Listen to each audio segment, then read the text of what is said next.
Hi guys, तो कैसे हैं आप सभी लोग। तो आज की वीडियो में हम लोग बात करने वाले हैं कि कैसे आप अपने आइल्स में 7 या 7+ बैंड ला सकते हैं सिर्फ 5 से 6 दिन पढ़ के।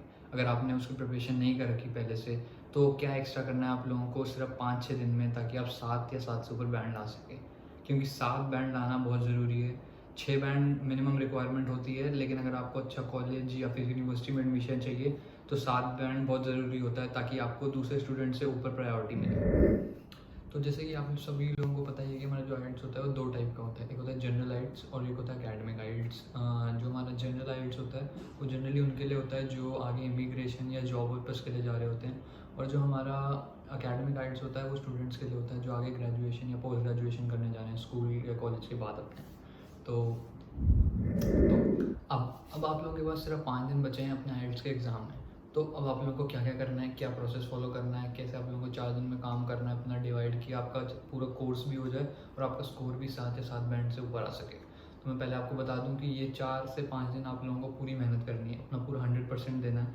क्योंकि आप लोगों ने 1 महीने तक कोई कुछ नहीं पढ़ा हुआ इसके बारे में, तो आखिरी के 5 दिन अपना 100% एफर्ट दीजिएगा, ताकि जो आप लोगों ने उसके अंदर पैसे लगाए हैं, आपने अपने अपने मम्मी पापा के जो पैसे लगे हैं उसमें 15,000 रुपये, तो ताकि वेस्ट ना हो और आपका स्कोर भी अच्छा आ जाए, ताकि आपका आगे का प्रोसेस जो है वीज़ा का सब कुछ वो इजीली हो जाए और आपको कॉलेज भी अपनी पसंद का मिल जाए। इसलिए पूरा 100% अपना दीजिएगा इन 4 से 5 दिन के लिए। तो ये 4 दिन आपको पूरी मेहनत करनी है अपनी, और 5वें दिन क्या करना है वो भी मैं आपको बताऊंगा। जो आपका 5वां दिन है वो बहुत ज़्यादा इंपॉर्टेंट है। मैं आप लोगों को ऐसी ट्रिक बताने वाला हूँ जिससे कि आपका बैंड एक बैंड से इंक्रीज़ हो सकता है। जी हाँ, बिल्कुल सही कहा, एक बैंड आपका इंक्रीज़ हो जाएगा अगर आप वो फॉलो करेंगे। तो वीडियो को ज़रूर एंड तक देखिएगा और 5वें दिन क्या करना है वो ज़रूर देख के जाइएगा। Thank you. तो अब जो हमारे 4 सेक्शंस हैं आइल्स के एग्ज़ाम के, यानी कि रीडिंग, लिसनिंग, स्पीकिंग और राइटिंग, उन्हें हमें चारों दिन अपना रेगुलर प्रैक्टिस करना है। इसको हम कैसे कर सकते हैं, अपने पूरे दिन को आपने 4 पार्ट्स में डिवाइड कर लिया कि आप सुबह उठ के रीडिंग करेंगे, उसके बाद दोपहर में आप लोगों ने लिसनिंग कर ली, शाम को आप लोगों ने स्पीकिंग कर लिया और रात को आपने राइटिंग कर लिया। तो ये आपको चारों ज़रूर करने हैं 4 दिन तक रेगुलर। तो अब आप लोगों ने अपने पूरे डे को डिवाइड कर दिया 4 पार्ट्स में, रीडिंग, लिसनिंग, स्पीकिंग, राइटिंग में। अब आप लोगों को जो मॉड्यूल बुक हमारे पास आती है, जो हमें आईडीबी वाले या फिर आइल्स वाले जो हमें सेंड करते हैं, वो बुक से हमें अपनी प्रैक्टिस स्टार्ट करनी है। उसके अंदर 4 से 5 हमारे पास सैम्पल पेपर्स होते हैं प्रीवियस ईयर्स के। तो वो बेस्ट तरीका है कि आप कैसे प्रैक्टिस कर सकते हैं अगर आपको कुछ नहीं आता या फिर आपको नॉलेज नहीं है। अगर आप इतना भी कर लें, अगर आप वो 4 से 5 मॉड्यूल जो हैं वो कंप्लीट कर लें, तो इजीली आपका 7 बैंड आ जाएगा, मैं गारंटी देता हूँ। मैंने खुद उसके अलावा कुछ कहीं से नहीं पढ़ाई करी थी, सिर्फ वो पढ़ के एक बुक करके मेरा भी 7.5 तक बैंड आ गया था। तो आप लोग उससे प्रैक्टिस स्टार्ट कीजिए। उसके अंदर 4 सैम्पल पेपर होंगे, आपके पास 4 दिन हैं। वो 4 दिन में आपको वो चारों सैम्पल पेपर कंप्लीट करने हैं, और फिर 5वें दिन क्या करना है वो आगे मैं बताऊंगा, तो बने रहिएगा आगे वीडियो में। तो गाइस, अब हम लोग स्टार्ट करेंगे अपने सबसे पहले मॉड्यूल से। हम पहले बात करने वाले हैं लिसनिंग मॉड्यूल की, कि क्या क्या हम लिसनिंग के अंदर करेंगे कि हमारा लिसनिंग का सेक्शन अच्छा जाए। जैसे कि आपको पता ही है, लिसनिंग के अंदर हमारे 4 सेक्शन होते हैं, जिसके अंदर अलग अलग टाइप ऑफ क्वेश्चन आते हैं। तो जैसे हो गए मैच द फॉलोइंग्स हो गए, फिल इन द ब्लैंक्स हो गए, एमसीक्यू क्वेश्चन हो गए। तो ये अलग अलग टाइप्स ऑफ क्वेश्चन आएंगे लिसनिंग के अंदर। लिसनिंग के अंदर अगर आप जब भी प्रैक्टिस करेंगे, आप जब बुक में से वो लिंक कॉपी करके आपके पास जब क्वेश्चंस आ जाएंगे, लिसनिंग की प्रैक्टिस हेडफोन्स पे ही कीजिएगा। प्लीज़ इस चीज़ का ध्यान रखिएगा कि ईयरफोन्स आप यूज़ ना करें, क्योंकि जब आप एग्जामिनेशन हॉल में जाएंगे तो वहाँ पे आपको हेडफोन्स ही प्रोवाइड किए जाते हैं। तो उसकी क्वालिटी अच्छी होती है, हेडफोन में कोई प्रॉब्लम नहीं होती। लेकिन ईयरफोन में जब आप लोग प्रैक्टिस करते हैं तो इतना परफेक्ट आप लोग नहीं सुन पाते जितना हेडफोन में सुन पाएंगे आप। तो कोशिश कीजिए कि आप घर पे भी जब प्रैक्टिस कर रहे हैं क्वेश्चंस, तो आप हेडफोन का ही यूज़ करें। उसके अलावा अब आपके पास 4 टाइप्स ऑफ क्वेश्चन अलग अलग बहुत सारे हैं। उसके अंदर 4 सेक्शन है हमारे लिसनिंग के अंदर। सबसे इंपॉर्टेंट जो टाइप्स होते हैं क्वेश्चन के, वो होता है मैच द फॉलोइंग, और उसके अलावा एमसीक्यू क्वेश्चंस। एमसीक्यू और मैच द फॉलोइंग्स अगर आप अच्छे से कर लेंगे तो आपका इजीली 8.5 बैंड तक आ जाएगा। सबसे ज़्यादा इंपॉर्टेंट जो है इसमें वो है एमसीक्यू। एमसीक्यू इसलिए इंपॉर्टेंट क्योंकि उसके अंदर बहुत ज़्यादा वेरिएशंस होती हैं। सेम क्वेश्चन का सेम ही आंसर एज इट इज़ होता है उसके अंदर, लेकिन उसको ट्विस्ट कर देते हैं ताकि आप लोग कंफ्यूज हो जाएं। तो एमसीक्यू क्वेश्चन ज़रूर प्रैक्टिस कीजिएगा। जनरली एमसीक्यू के क्वेश्चन हमें सेक्शन 3 या सेक्शन 4 में मिलते हैं, तो उनको ध्यान से सुनिए जो वो बोलते हैं लिसनिंग के अंदर, और तब उसका आंसर लिखिए। खाली एक वर्ड उसके अंदर पूरा आपका आंसर चेंज कर सकता है। तो एमसीक्यू के क्वेश्चन ज़रूर प्रैक्टिस कीजिएगा और ठीक से प्रैक्टिस कीजिएगा। अगर आप लोग उसके बाद भी डिफिकल्टी आ रही है एमसीक्यू के क्वेश्चन के अंदर, तो आप लोग बाहर से बुक के अलावा कहीं और से ऑनलाइन क्वेश्चन उठाइए एमसीक्यू के और उसको प्रैक्टिस कीजिए रेगुलर। 4 दिन के लिए आपको रेगुलर प्रैक्टिस करनी है। अगर आप सही नहीं कर पा रहे एमसीक्यू की तो उसको ढंग से प्रैक्टिस कीजिए, क्योंकि वही सबसे ज़्यादा मार्क्स आपके कटवा सकता है एग्जाम के अंदर। तो गाइस, अगला सेक्शन जो अब हमारा है वो मैं बात करूँगा स्पीकिंग के ऊपर। स्पीकिंग सेक्शन जो है ज़्यादातर स्टूडेंट्स की प्रॉब्लम रहती है, क्योंकि हम लोग इंडिया से हैं तो फिर हमें इतना, हमारी मदर लैंग्वेज जो हिंदी है, इसलिए हमें इतना फ्लुएंसी नहीं है इंग्लिश लैंग्वेज के अंदर। तो अगर आपको लगता है कि आप एक एवरेज स्टूडेंट है, कि आपको एवरेज इंग्लिश आती है, तो ठीक है, ये आपके लिए बिल्कुल परफेक्ट रहेगा। लेकिन अगर आप लोगों को लगता है कि आप एवरेज स्टूडेंट, इंग्लिश नहीं है आपकी, उससे भी थोड़ी सी वीक है आपकी इंग्लिश, तो उसके लिए मैं एक चीज़ बोलूँगा आपको कि इंग्लिश गाने सुनना चालू कर दो फटाफट से, जितना जल्दी हो सके। जैसे ही आप ये वीडियो देख रहे हैं चालू कर दो। अगर इंग्लिश को इंप्रूव करना है, इंग्लिश सॉन्ग्स विद लिरिक्स समझने की कोशिश करना है। इंग्लिश मूवीज, डॉक्यूमेंट्रीज, रीडिंग तो आप लोग करते नहीं हो, कि मेरे को पता है, तो सॉन्ग्स और मूवीज पे ही ध्यान दे दो थोड़ा सा। टीवी शोज वगैरह देखो इंग्लिश में, और सबटाइटल्स के साथ देखो, ताकि समझ आए आप लोगों को। कुछ खाली देख के समझना नहीं है, उसको पढ़े और समझिए अच्छे से। तो आप लोगों को क्या करना है, आपको रैंडम टॉपिक्स उठाने हैं और उसके ऊपर 2 मिनट वाला जो हमारा सेक्शन आता है स्पीकिंग के अंदर, जो लास्ट में होता है, वो सबसे इंपॉर्टेंट है। उसके लिए हमको सबसे ज़्यादा प्रैक्टिस करनी पड़ती है, क्योंकि उसके अंदर हमें कॉन्टिन्यूसली 2 मिनट तक बोलना पड़ेगा। तो उसके अंदर परफेक्शन लाने के लिए आपको क्या करना है, आपको रैंडम टॉपिक्स उठाने हैं। रिकॉर्डिंग चालू करो फ़ोन की। अगर आप वीडियो रिकॉर्ड कर सकते हैं ऑडियो के साथ तो बहुत बढ़िया, अगर नहीं कर सकते तो सिर्फ ऑडियो रिकॉर्ड करो। रिकॉर्डिंग पे रखो फ़ोन को। 2 मिनट का आपको जो टॉपिक आपने चूज़ किया उसके लिए 30 सेकंड नोट्स बनाने के लिए लो। उसके बाद अपना स्टार्ट कर दो उसके ऊपर बोलना। जब आप बोलेंगे उसके बाद आप सुनोगे अपना क्या बोला आपने, तो आपको खुद अपनी गलतियां पता लग जाएगी कि कहाँ कौन सा सेक्शन आपका वीक है, कि आपकी वोकेबलरी वीक हो रही है या फिर फ्लुएंसी वीक है, आप बीच में अटक रहे हैं, कुछ बीच में आवाज़ें निकाल रहे हो ऐसी अजीब अजीब सी, जहाँ पे आप अटक जाते हो, तो ये आपको पता लग जाएगा। फिर आप उसके ऊपर स्पेसिफिकली काम कर सकते हैं। तो ऐसे आप लोग अपना इंग्लिश का जो स्पीकिंग का पार्ट है वो इम्प्रूव हो जाएगा। उसके अलावा अगर आप बात कर सकते हैं, कोई आपका दोस्त है या फिर कोई आपका फैमिली मेम्बर है जिससे आप बात कर सकते हैं इंग्लिश में, तो बहुत बढ़िया है। वो तो आप लोग नहीं करोगे मैं जानता हूँ, लेकिन फिर भी अगर कर सकते हो तो कोशिश करो, थोड़ा थोड़ा कोशिश करो स्टार्टिंग में। बिल्कुल परफेक्ट कॉन्वर्सेशन नहीं होती स्टार्टिंग में, लेकिन धीरे धीरे स्टार्ट हो जाएगी आपकी इंग्लिश इंप्रूव होना, जैसे जैसे आप प्रैक्टिस करते जाओगे। तो आपके पास है भी खाली 4 दिन, तो जितनी ज़्यादा प्रैक्टिस करोगे इंग्लिश की उतना बेटर है। बाकी स्पीकिंग के अंदर जो भी टॉपिक्स हैं, स्टार्टिंग में जो होता है बेसिक इन्फॉर्मेशन होती है आपके बारे में, जो आपका सामने टीचर बैठा होगा आपके बारे में पूछेगा, बेसिक डिटेल्स वगैरह पूछेगा, कहाँ से हो, आपका नाम, आपने कहाँ से पढ़ाई करी है, आप कहाँ जा रहे हो, कौन से कॉलेज में जा रहे हो, बेसिक बिल्कुल इन्फॉर्मेशन होगी। उसके बाद आपका जो मेन है वो ये 2 मिनट वाला ही है। इसके अंदर आप अगर अच्छे से कर लें तो आपका बैंड बहुत अच्छा जा सकता है। अपनी वोकेबलरी इसके अंदर अच्छी रखना, बिल्कुल कुछ वर्ड्स ऐसे ढूंढ के रखना जो कि आप नॉर्मल वर्ड्स की जगह स्विच करके उन्हें यूज़ कर सकते हो, ताकि इन्विजिलेटर को समझ आए कि हाँ आपकी वोकेबलरी अच्छी है। और वो वर्ड्स जो आप चूज़ करोगे वो मैच होने चाहिए आपके सेंटेंस के साथ, आपकी लाइन के साथ सेंस बनना चाहिए उसका। कोई रैंडम वर्ड कहीं से भी बहुत बड़ा अलग ही वर्ड चूज़ करके आपने बीच में डाल दिया जिसका कोई सेंस नहीं बन रहा उसका, तो उसके नंबर आपके कट जाएंगे आपके बढ़ने के अलावा। तो गाइस, अब अगला सेक्शन है हमारा रीडिंग का। रीडिंग सेक्शन जिसके अंदर मेजॉरिटी ऑफ बच्चे गलती कर जाते हैं या फंस जाते हैं, अटक जाते हैं और बहुत ज़्यादा टाइम ले लेते हैं, जिसकी वजह से आपका बाकी पेपर जो है वो छूटने की कगार पे भी आ जाता है कभी कभार। तो रीडिंग के अंदर हमको क्या करना है, सबसे पहले तो हमको टाइम मैनेज करना है अपना ढंग से। अलग अलग टाइप ऑफ क्वेश्चंस हैं जिसमें लोग क्या करते हैं, पढ़ने लग जाते हैं पूरा पूरा पैसेज। आपको 2-3 जितने पैसेज मिलेंगे आप वो पूरा पूरा पढ़ने नहीं बैठ सकते।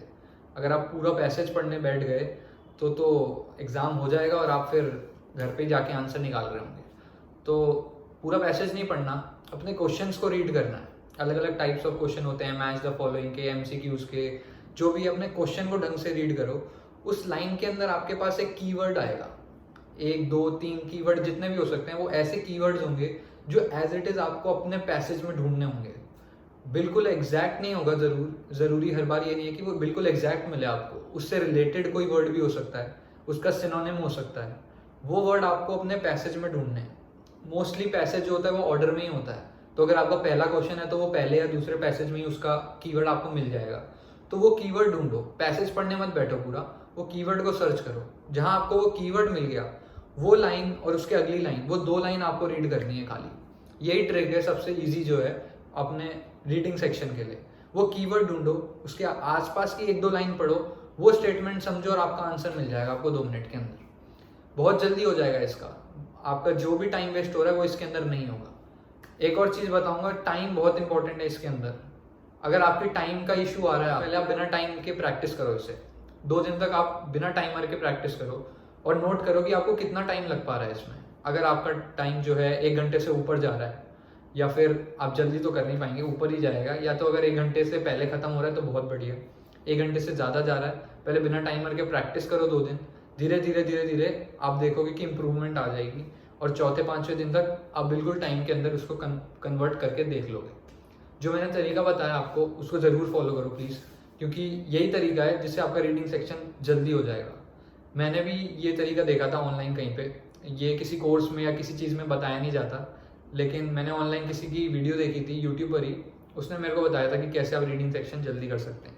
और रीडिंग सेक्शन में जहाँ तक मुझे याद है मेरा 8.5 बैंड आया था, जो कि बहुत बढ़िया था, और मेरा टाइम के पहले ही ख़त्म हो गया था। अराउंड 50-55 मिनट्स में मेरे सारे पैसेजेस ख़त्म हो चुके थे, जो कि बहुत बढ़िया था, क्योंकि फिर मैं आगे अपने राइटिंग में या फिर किसी और सेक्शन में थोड़ा सा टाइम दे सकता था रीड करने के लिए। तो इसको ध्यान रखो और रीडिंग सेक्शन पे काम करो, काफ़ी इंपॉर्टेंट सेक्शन है और स्कोरिंग भी है अगर आपको तरीका समझ आता है कैसे करना। तो गाइस, अगला सेक्शन आता है अब हमारा राइटिंग का। राइटिंग के बारे में हम बात करें तो लोग सबसे कम इसकी प्रैक्टिस करते हैं, ठीक है, लेकिन मार्क्स भी फिर इसी में सबसे कम आते हैं क्योंकि इसकी सबसे कम प्रैक्टिस होती है। मेरे भी सबसे कम जो मार्क्स आए थे राइटिंग सेक्शन में ही आए थे, क्योंकि मैंने इसकी प्रैक्टिस बहुत कम करी थी, मतलब ना के बराबर करी थी बिल्कुल। इतना कॉन्फिडेंस था कि जाके कर दूंगा भाई, कुछ ना कुछ तो लिख ही देंगे, और फिर बैंड कम आ गया। तो इसके अंदर आप लोग क्या कर सकते हैं, सबसे पहली चीज़ है कि आपका जो भी आपका टॉपिक आएगा, जो आपका पैसेज है जिसके ऊपर आपको पैसेज लिखना है, उसकी जो एज इट इज़ लाइन जो सबसे पहली होती है वो कभी भी कॉपी मत करना यार प्लीज़, इससे आपका बैंड कट जाएगा पहले ही। अगर वो लाइन आपने पहली line as it is copy कर दी क्वेश्चन की, तो वहीं पे आपका आधा एक बैंड वो इन्विजिलेटर काट ही लेगा। उसके अलावा आपका जो पूरा पैसेज है उसको पैराग्राफ में लिखना, कॉन्टिन्यूशन में मत लिख देना प्लीज़। कॉन्टिन्यूशन में अगर आपने पूरा पैराग्राफ लिख दिया वहाँ पे मार्क्स कटेंगे। पैराग्राफ बनाने होते हैं 3 से 4 पैराग्राफ, जितना भी आप बना पाओ उतना पैराग्राफ बनाओ। हो सके तो इंट्रोडक्शन, फिर आपके 2 पैराग्राफ्स जिसमें आपने एक्सप्लेन कर रखा है, फिर उसके बाद तीसरा कंक्लूजन का पैराग्राफ बनाओ, तो ये बेटर रहेगा। इसके अलावा राइटिंग के अंदर एक और टिप मैं आपको दूंगा, तो रिपीट मत करो अपने वर्ड्स। जो भी आप यूज़ कर रहे हो वोकैबलरी के, या फिर कोई अच्छा वर्ड आपने ढूंढा है अपने वोकैबलरी से याद करके आए हो, तो उस वर्ड को रिपीट मत करना अपने पैसेज में। जितना जितना आप रिपीट करते जाओगे बार बार, उतना उतना आपका बैंड कटता जाएगा। जितनी बार आप रिपीट करोगे इन्विजिलेटर उतनी बार उसको नोट करेगा और फिर आपके ओवरऑल बैंड में वो काटेगा मार्क्स। तो यही है राइटिंग सेक्शन के लिए, थोड़ा सा ध्यान दो इसको। 4 दिन तक चारों सेक्शन जो हैं आपको कर रहे हैं राइटिंग के। अगर करोगे नहीं और छोड़ दोगे, लिख के करना है, छोड़ दोगे तो बाद में दिक्कत होगी, बाद में फिर बैंड कम आएगा राइटिंग में, फिर आप बोलोगे यार इसकी प्रैक्टिस कर लेनी चाहिए थी, जो मेरे साथ भी हुआ। तो आप लोग ध्यान रखो तो गाइस, अब बात करेंगे सबसे इम्पोर्टेंट डे जो मैंने आपको बताया, जिसका आप लोग भी बहुत बेसब्री से इंतजार कर रहे होंगे, वो है 5वें दिन। क्या करना है 5वें दिन में ऐसा कि मेरा बैंड जो ओवरऑल स्कोर है वो 1 बैंड से बढ़ जाए। बहुत इंपॉर्टेंट चीज़ है, ध्यान से सुनना, और अगर यूज़ करोगे तो ज़रूर आपका बैंड बढ़ जाएगा। तो अब आपको करना क्या है, वोकैबलरी पे काम करना है। ये नहीं बोलूँगा मैं कि पूरी डिक्शनरी पढ़ लो बैठ के तो आपकी वोकैबलरी अच्छी हो जाएगी, ये नहीं बोल रहा मैं। आपको क्या करना है, कोई भी 10 वर्ड आपको अपनी डिक्शनरी या कहीं से भी ऑनलाइन देख के कहीं से भी आपको 10 वर्ड उठा के अपने पेपर पे लिखने हैं। वो 10 वर्ड ऐसे होने चाहिए जो कि आप नॉर्मल डे में यूज़ नहीं करते, पता लगे देख के कि हाँ भाई इसकी इंग्लिश अच्छी है, ये अच्छे वर्ड यूज़ कर रहे हैं, इंग्लिश ऐसे वर्ड यूज़ कर रहे हैं। और वो वर्ड आपको सिनोनिम होने चाहिए उन वर्ड्स के जो आप रिप्लेस कर सकें किसी और वर्ड से। जैसे कि आप किसी लाइन में यूज़ करते हैं अमेजिंग वर्ड, ग्रेट, अमेजिंग, ये कॉमन वर्ड्स हैं आपके। इसकी जगह आपको कोई ऐसा वर्ड चूज़ करना है, ऐसा वर्ड लेना है कि जो थोड़ा अलग लगे देखे। जैसे कि मेस्मराइजिंग, ये वर्ड कॉमन नहीं है। मेस्मराइजिंग कोई आपको नहीं बोलता वाह आज मेस्मराइजिंग लग रहे हो, तो ये वर्ड आपको यूज़ करना है। ऐसे ही कोई और वर्ड, एक और एग्जांपल दूँ तो जैसे प्लेथोरा, बहुत सारी चीज़ों को, अ लॉट ऑफ थिंग्स को कहते हैं हम प्लेथोरा। ऐसे वर्ड्स आपको ढूंढने हैं। आप ऑनलाइन देखेंगे तो काफ़ी सारे ऐसे वर्ड्स मिल जाएंगे आपको। ऐसे आपको 10 वर्ड निकालने हैं और अपने पेपर के ऊपर लिखने हैं। ये 10 वर्ड बहुत इंपॉर्टेंट है आपके लिए, ये आप बहुत जगह यूज़ कर सकते हैं, तो इन्हें ध्यान से रखिएगा, ध्यान से सुन लीजिए। ये 10 वर्ड आपको अपने स्पीकिंग में यूज़ करने हैं, सबसे ज़्यादा इंपॉर्टेंट जो है। स्पीकिंग में अगर आपकी वीक है स्पीकिंग, तो अपने स्पीकिंग के अंदर इन 10 वर्ड्स को यूज़ करो। जो आपको 30 सेकेंड्स का टाइम मिलता है आपके लास्ट सेक्शन में, जिसमें आपको 2 मिनट बोलना होता है, उसके अंदर आप ये वर्ड्स लिख सकते हो फटाफट। 10 नहीं लिख सकते, 5 लिखो, क्योंकि आपको 10 के 10 वर्ड्स याद नहीं रहेंगे कभी पेपर में। उन 10 में से अगर 5 भी याद रह गए ना, तो आपका बैंड इंक्रीज हो जाएगा वहाँ पे आधे से। आपका आधा बैंड इंक्रीज हो जाएगा, क्योंकि वोकैबलरी के आपके बहुत मार्क्स होते हैं स्पीकिंग सेक्शन में। अगर आपकी वोकैबलरी अच्छी है, पूरा एक बैंड होता है वोकैबलरी का खाली, कि अगर आपका वोकैबलरी अच्छी है उसके अंदर स्पीकिंग सेक्शन में, तो आपका बैंड इंक्रीज हो सकता है।